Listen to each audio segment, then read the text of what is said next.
Pemirsa, Tia Rahmania melawan. Ia menggugat pemecatannya dari Partai Demokrasi Indonesia Perjuangan ke Pengadilan Negeri Jakarta Pusat. Tia bahkan juga mendatangi Bareskrim Polri untuk melakukan konsultasi hukum.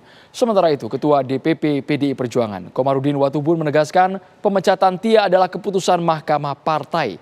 Ia pun mempersilahkan Tia untuk melakukan upaya hukum ke PN Jakarta Pusat.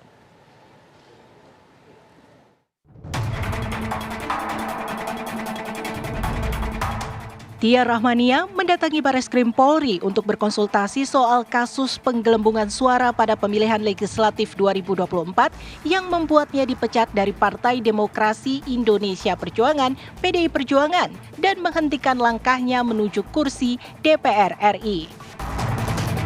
Tia sebelumnya merupakan caleg DPR RI terpilih periode 2024-2029 daerah pemilihan Banten 1. Kini posisinya digantikan oleh Boni Triana.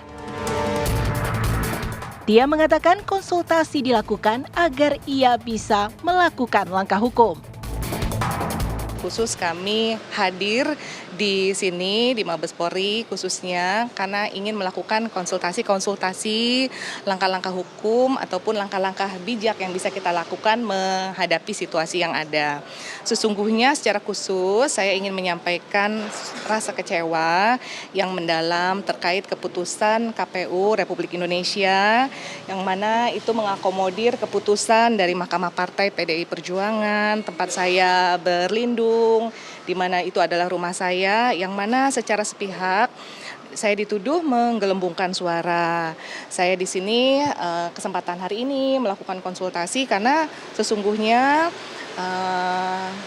hasil putusan Bawaslu Provinsi hal tersebut bukan seperti itu adanya. Kuasa hukum Tia Rahmania, Cupriyanto Purba menuding penunjukan Boni Triana sebagai anggota DPR RI terpilih sudah direkayasa.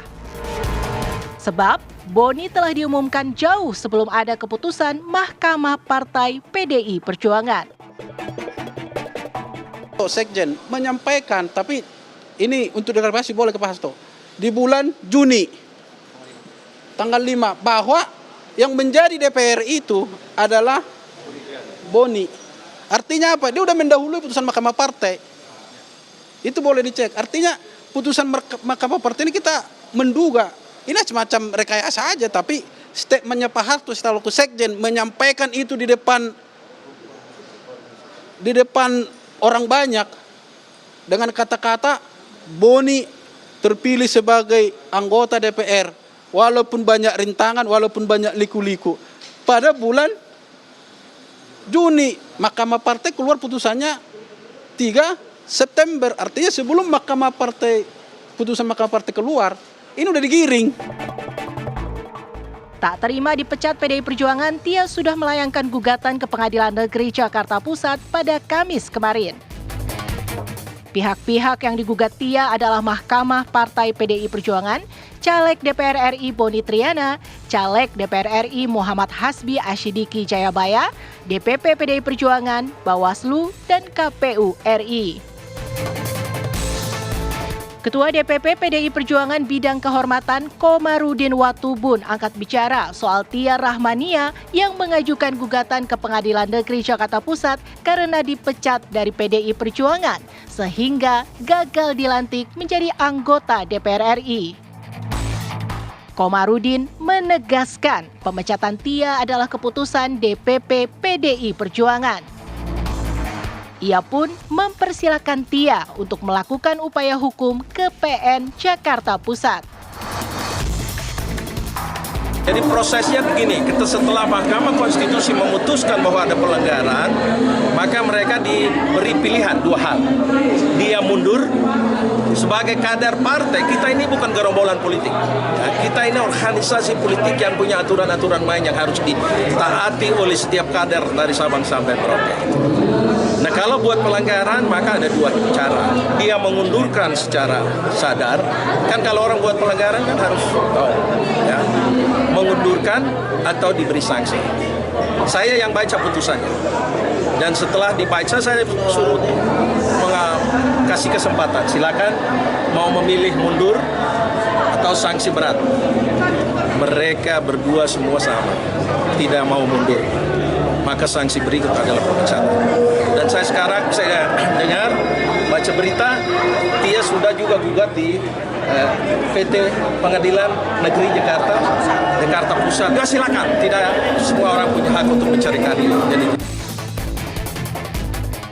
kabar dipecatnya Tia Rahmania dari PDI Perjuangan mendapat perhatian publik karena beberapa hari sebelumnya Tia sempat viral di media sosial karena mengkritik Wakil Ketua Komisi Pemberantasan Korupsi Nurul Gufron di acara Lembaga Ketahanan Nasional Lemhanas. Tia mengungkit kasus pelanggaran etik Gufron yang sudah diputus Dewan Pengawas Dewas KPK. Terhormat, daripada Bapak bicara yang teori seperti ini, kita semua tahu Pak, negara ini berada dalam kondisi tidak baik-baik saja. Mending Bapak bicara kasus Bapak. Bagaimana Bapak? Ketua DPP PDI Perjuangan Bidang Reformasi Sistem Hukum Nasional Roni Talapesi angkat suara soal ramai pemberhentian Tia sebagai anggota DPR RI terpilih periode 2024-2029. Di dalam konferensi pers, Roni menjelaskan pemberhentian Tia karena adanya sengketa di internal partai terkait perolehan suara pada pemilihan legislatif 2024. Dari hasil pemeriksaan Mahkamah Partai, Tia dinyatakan bersalah melakukan penggelembungan suara. Partai bahwa telah terjadi penggelembungan suara dan berdasarkan aturan internal kami, anggaran dasar kami bahwa ini adalah pelanggaran kode etik dan pelanggaran terhadap disiplin partai. Maka tanggal 30 Agustus 2024, DPP PDI Perjuangan mengirimkan surat beserta hasil persidangan Mahkamah Partai ke KPU. Kemudian pada tanggal 3 September 2024, Mahkamah Etik dan Badan Kehormatan PDI Perjuangan menyidangkan pelanggaran etik Saudara Tia Rahmania atas pemindahan perolehan suara partai ke perolehan suara pribadi. Mahkamah Etik memutuskan Saudara Tia Rahmania bersalah dan dijatuhkan sanksi tegas pemberhentian dari anggota partai. Maka tanggal 13 September DPP PDI Perjuangan mengirimkan surat pemberhentian Tia Rahmania ke KPU dan pada tanggal 23 September 2024 kemarin KPU merilis keputusan KPU 1206/2024 tentang penetapan calon terpilih anggota DPR RI. Di pemilihan legislatif, Tia Rahmania sukses mendulang 37.359 suara yang sah dan berada di peringkat teratas untuk perolehan suara terbanyak bagi PDI Perjuangan. Tia bahkan menjadi satu-satunya kader PDI Perjuangan yang mendapatkan kursi di Dapil Banten 1. Namun, posisi Tia kini digantikan oleh Boni Triana yang berada di posisi kedua dengan 36.516 suara yang sah. Tim TV One mengabarkan.